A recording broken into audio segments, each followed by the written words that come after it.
Hey tout le monde, on se retrouve dans une nouvelle vidéo et dans cette nouvelle vidéo, je vais vous expliquer pourquoi le Brésil est un des pays les plus métissés au monde. En ce moment, je fais beaucoup de vidéos sur le Brésil parce que je vois que ça vous intéresse. J'ai beaucoup de commentaires de vous sur YouTube, j'ai beaucoup de messages de vous sur Insta et c'est pour ça que je développe plus le Brésil. Même si j'ai déjà parlé du Brésil sur ma chaîne, j'en ai pas parlé autant en profondeur. Comme vous avez pu le remarquer au début de ma vidéo, vous avez vu que j'ai changé de coupe, donc je tiens à préciser que cette vidéo est sponsorisée par la marque Megalook. Donc ils m'ont envoyé cette perruque qui fait à peu près, je crois, 18 pouces. C'est une perruque bouclée, je vais vous montrer son état naturel comme elle était. Et en fait, moi, pour faire cet effet un peu touffe et un peu cheveux un peu plus crépus que bouclés, j'ai tout simplement peigné en fait pour faire ce volume. C'est vraiment simple pour faire un effet en touffe, c'est soit vous les peignez avec un peigne, soit vous les brossez avec une brosse.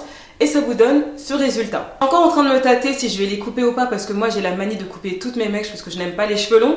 Mais je me suis dit, bon je sais pas si je vais les couper parce que quand même je pourrais changer de tête un peu de temps en temps. Voilà, il faut un peu que je sorte de ma zone de confort. Pour finir, dans le colis j'ai reçu une Beauty Blender et j'ai reçu des fossiles comme ça en fait. Bon moi je porte pas de fossiles en général parce que j'aime bien les fossiles mais j'en mets pas. Parce que je préfère éviter de m'habituer à ça parce que dès que j'en mets je me trouve moche quand j'en mets plus. Mais voilà, en tout cas sachez que si j'ai un code promo ou quoi que ce soit, tout est en barre d'infos. Donc si les mèches elles te plaisent, n'hésite surtout pas à checker la barre d'infos. Et sans plus attendre, la suite de la vidéo. Donc j'ai eu l'idée de faire cette vidéo parce que je pense, j'estime en tout cas que c'est important de connaître l'origine du grand métissage du Brésil. Parce qu'il y a une très très grande histoire. Pas que dans les médias ils en parlent en fait. Et moi j'ai ma chaîne, j'ai envie de vous partager plein de choses et je vais vous expliquer d'où vient la nature du métissage au Brésil et le pourquoi du comment. En général en Europe, mais je vais plus parler de la France parce que les Portugais, je trouve qu'ils sont un peu plus conscients déjà du Brésil, des gens qu'il y a là-bas. On va parler en France. Les gens pensent que les gens au Brésil sont tous métis, clairs, avec des cheveux bouclés et que les filles sont toutes foutues comme on voit à la télé et je ne sais quoi. Alors oui, ça existe, ce n'est pas un mythe. Si vous les voyez, c'est que ça existe. Bien sûr qu'il y a des Brésiliens métis, bien sûr qu'il y en a plein vu que c'est un pays métissé. Il faut savoir qu'au Brésil, il n'y a pas que des Brésiliens métis. Le jour où vous irez au Brésil, vous allez vous rendre compte qu'il n'y a pas que des gens comme ça. Dans la logique des choses, s'il y a un grand métissage, c'est qu'il y a une diversité de personnes et des personnes qui ne sont pas forcément métissées. Une chose très importante, c'est que le Brésil est un énorme pays. Je crois que c'est le 3e ou 4e plus grand pays du monde.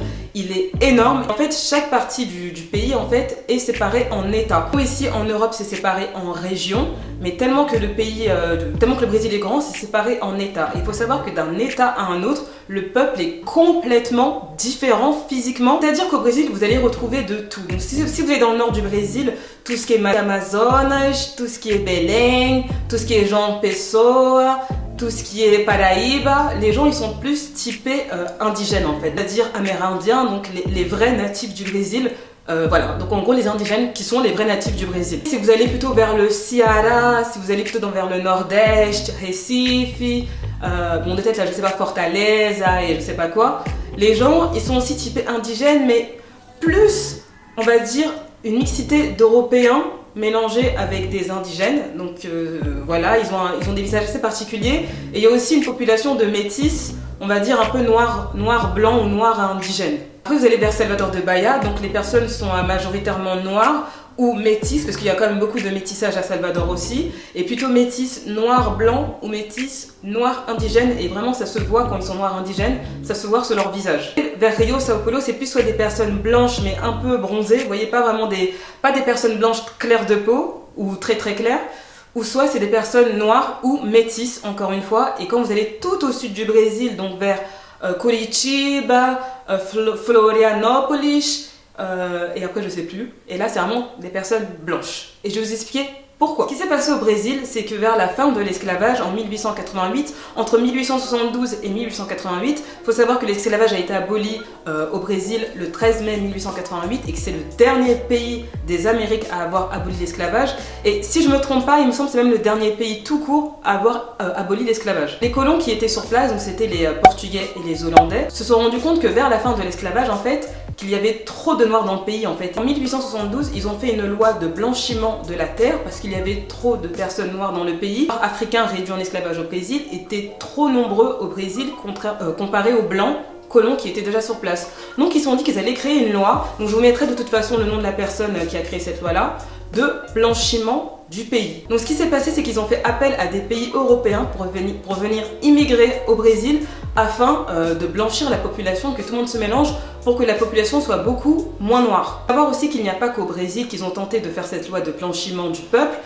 Ils ont aussi tenté en Haïti et à Cuba, sauf qu'en Haïti et à Cuba, ça n'a pas du tout marché. Ce qui s'est passé en fait, c'est qu'à partir de 1872, plusieurs pays européens sont venus immigrer au Brésil en fait, dont des Italiens, dont les Portugais, dont les Hollandais, dont les Polonais, dont les Allemands, bon bref, il y a plein d'origines. Et aussi, il y a eu des Japonais et des Libanais. Il me semble que c'est au Brésil justement qu'il y a eu le plus d'Africains réduits en esclavage, qui sont venus au Brésil pour devenir esclaves en fait. Il y en a eu 4 millions et il me semble que c'est le taux le plus élevé de personnes réduites en esclaves dans un pays, c'était le Brésil. Donc pour revenir à ce que je disais sur le flux migratoire des Européens qui sont venus au Brésil à but de blanchir la population, c'est pour ça qu'en fait on retrouve beaucoup de personnes qui ont des noms comme Butstein, comme Rodolphe, comme...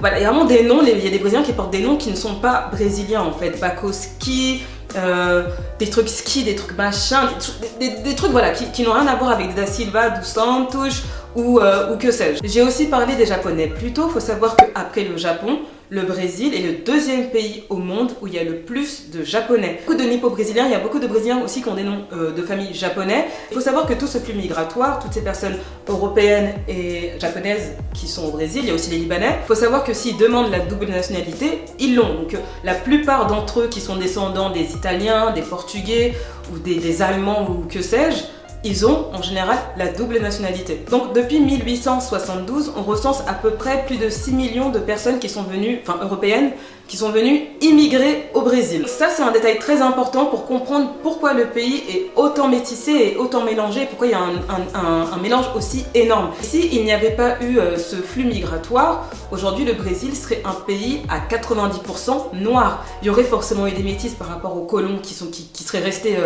au Brésil, ça c'est sûr, mais il n'y en aurait pas eu autant qu'aujourd'hui, ou bien s'il y en aurait eu, ce serait avec les indigènes.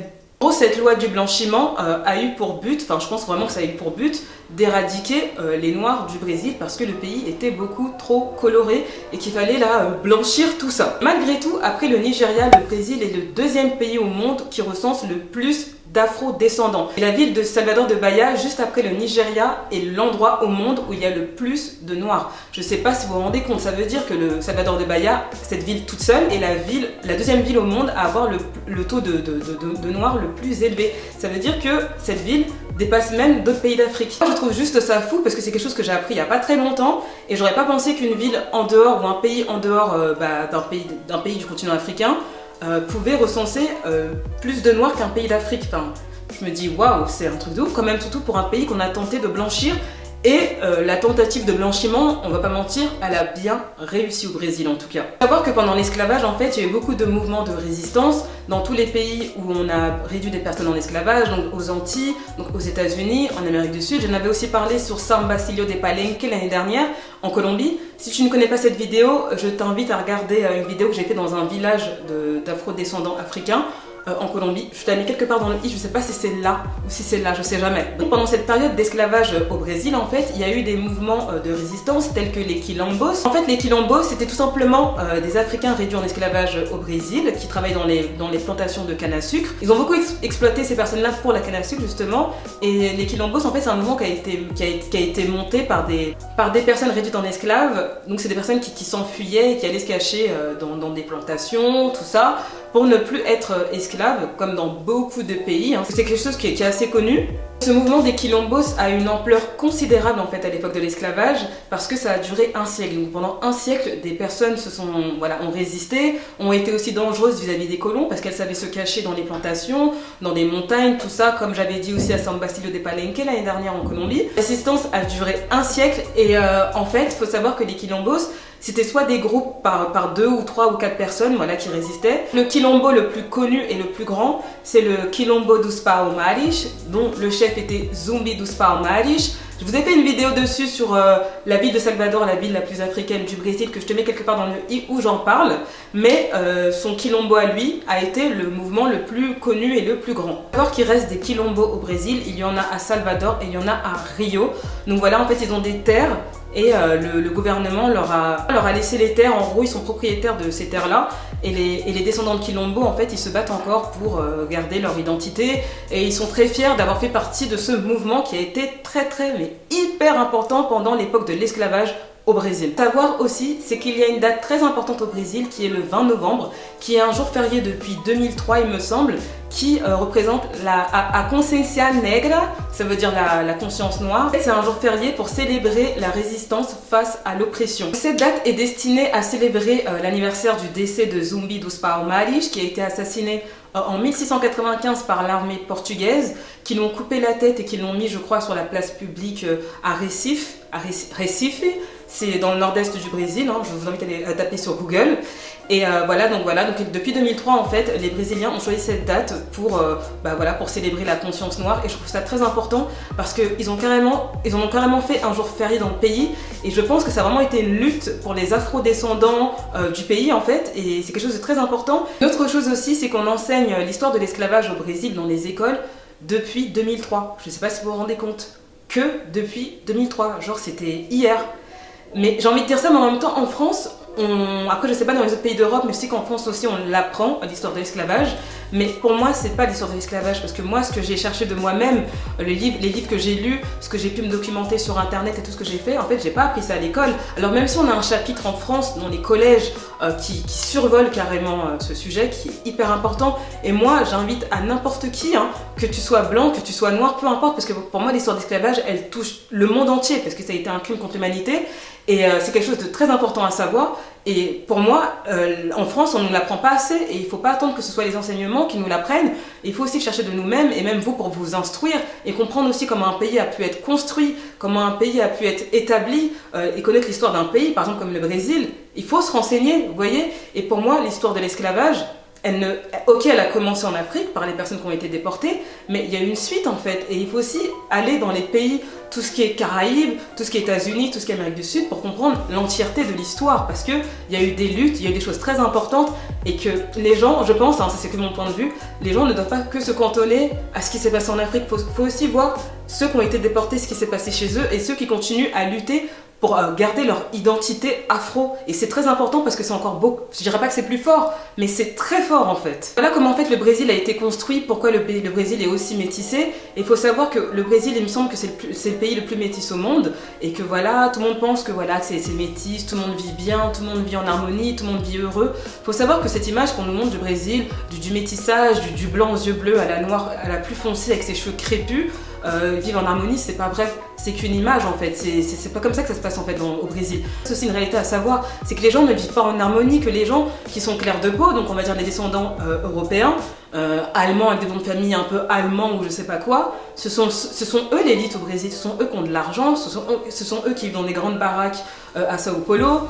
Ce sont eux qui vivent dans des grandes baraques ou dans des grands appartements à Rio, et que les Noirs et les Métis et les Indigènes, entre parenthèses, Métis, on m'a fait la réflexion sur une dernière de mes vidéos que Métis ne s'arrêtait pas qu'à la carnation. Je suis désolée, moi je parle du métissage au Brésil. Donc au Brésil, ça s'arrête à la carnation. On va pas aller chercher midi à 14h. Au Brésil, en tout cas, c'est comme ça s'arrête à la carnation. Les personnes là qui sont noires ou un peu métisses, tu vois qu'ils ont du sang de noir en eux, ce sont pas du tout des personnes privilégiées au Brésil, hein, pas du tout. Ce sont ceux qui vivent dans les favelas, ce sont ceux qui font les travails de femmes de ménage, de porteiro.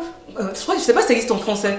C'est pas un gardien, mais vous savez, au Brésil, en fait, comme c'est dangereux, devant des grands immeubles, en fait, il y a tout le temps quelqu'un qui est là pour surveiller, c'est lui qui ouvre la porte, je sais pas comment on dit en français, mais en portugais ça se dit porteiro. Ce sont ceux qui font ça, ce sont ceux qui travaillent au bobs. Bobs, c'est comme le McDo en fait au Brésil, ce sont ceux qui nettoient, enfin, voilà, ce sont ceux qui font le ménage, ce sont ceux vraiment qui ont les pires taf en fait, c'est ça, et ils sont hyper discriminés pour ce qu'ils sont en fait. Je vais répéter dans cette vidéo pour ceux qui me posent souvent la question, je suis d'origine ivoirienne et brésilienne, et moi quand je vais au Brésil, personnellement, je veux pas dire que je ressens pas de racisme, j'en ai pas réellement du direct, disons que les gens ils peuvent peut-être avoir un a priori quand ils me voient physiquement comme ça. Mais déjà, il faut savoir que je parle portugais, que je suis bilingue portugais. Et de deux, quand ils m'entendent parler français avec des personnes qui sont avec moi qui parlent pas portugais, mais ils savent que je suis étrangère, donc forcément ils vont pas avoir le même regard sur moi qu'un Brésilien noir qui est né et qui a grandi au Brésil. Je sais pas si vous voyez ce que je veux dire. Moi, les Brésiliens ne vivent pas du tout en harmonie, et pour moi ce métissage là n'a aucun plus, c'est-à-dire que normalement quand on se métisse et tout, c'est pour que tout le monde vive bien ensemble, c'est qu'on s'accepte tous, ça donne un message d'acceptation, de vivre ensemble, mais là-bas c'est pas comme ça en fait, pas du tout. Donc en fait je sais même pas si cette politique de blanchiment, même si elle a eu un but raciste au départ, bah en fait c'est pas une bonne chose aujourd'hui, parce que voilà, les gens disent oui, Brésil, pays du métissage, ouais, mais c'est une catastrophe en fait, c'est une catastrophe. Encore là je parle des noirs, mais les indigènes par exemple, eux ils sont carrément reniés du Brésil, carrément, alors que c'est chez eux, clairement. Quand on regarde dans l'histoire, les indigènes d'Amazonie, c'est leur territoire, ce sont eux les vrais Brésiliens, ce sont pas les descendants d'esclavage, pas les Européens qui sont venus voilà, au Brésil qui le sont. Les vrais, ce sont des indigènes qui, ok, peut-être que voilà, ils ont la caricature de l'indigène avec la paille dans les fesses, mais c'est comme ça qu'ils vivaient au Brésil avant que les colons viennent faire n'importe quoi sur le territoire. Et il faut savoir qu'au Brésil, les indigènes sont très discriminés, c'est limite... c'est quoi, c'est sauvage, c'est limite ça en fait. Et moi ça me choque aussi. Donc moi là je suis en train de vous parler des afro-descendants, des noirs, mais les indigènes aussi ils souffrent là-bas. On est en train de détruire leurs forêts et tout ça, donc le métissage du Brésil, moi j'ai un gros point d'interrogation en fait, où j'ai plutôt 3 points de suspension énormes. Donc voilà à peu près tout ce que j'avais à dire au sujet du métissage au Brésil et de l'histoire aussi des afro-descendants qui sont au Brésil. Donc si toi ça t'intéresse, je t'invite à aller te documenter, à lire des livres, regarder des articles en ligne sur internet. N'hésite pas aussi à aller enrichir tes connaissances de toi-même. Si t'as aimé la vidéo, n'hésite pas à me mettre un petit pouce bleu, et aussi pour m'aider à remonter le référencement de mes vidéos. N'hésite pas aussi à me dire ce que tu en as pensé de cette vidéo en commentaire. Si tu as d'autres questions à me poser, n'hésite pas à me suivre sur Instagram. Si tu n'es pas encore abonné à ma chaîne, n'oublie surtout pas de t'abonner à ma chaîne. Pour finir, si tu parles portugais ou espagnol, ou si tu parles portugais et espagnol, peut-être tu peux parler les deux, j'ai une autre chaîne qui s'appelle Les Lignes en Portugnol. N'hésite pas à me donner un petit peu de force sur cette chaîne là-bas pour que je fasse plus de vidéos en portugais ou en espagnol. N'hésite pas à me suivre là-bas. Et en attendant ma prochaine vidéo, je te fais plein de gros bisous. Bye bye. Mouah.